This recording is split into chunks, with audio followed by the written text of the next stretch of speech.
तपाईले सिक्दै हुनुहुन्छ? छैन सर। छैन। यति मिठो गाउनुभयो कि तपाईले मैले त थाहा पाउँदै मेरो अगाडि नै गाउनु भएको हो तारा दिदीले यो गीत। र हजुर आउनुहोस्। धेरै नै राम्रो गाइन् यिनले। सब ग्रान्ड ज्युरी उठेर स्ट्यान्डिङ ओभेसन दिनु भनेको इट्स नट अ जोक। एउटा कुरा चाहिँ भन्न मन लाग्यो मलाई, त्यो के भने स्वरको स्थिरता चाहिँ एकदम सिक्नु। मलाई लाग्छ तपाईँले पछिसम्म यो फिल्डमा केही गर्नुहुनेछ भने ठुलो विश्वास बोकेको छु। त्योभन्दा पहिला एकचोटि ग्रान्ड ज्युरीको मार्क्स पनि हेरौँ।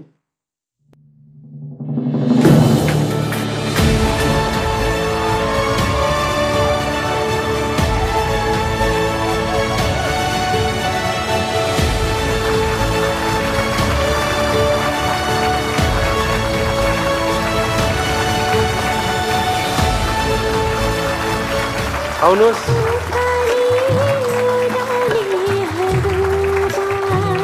यस्तो थुप्रै छ तर आज पहिलो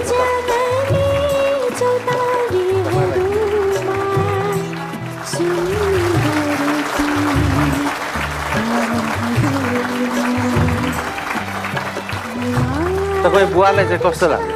मलाई राम्रै लाग्यो सर। हजुर असाध्यै राम्रो लाग्नु। असाध्यै राम्रो लाग्यो। हस्, कङ्ग्रेचुलेसन्स। हस्, थ्याङ्क यू।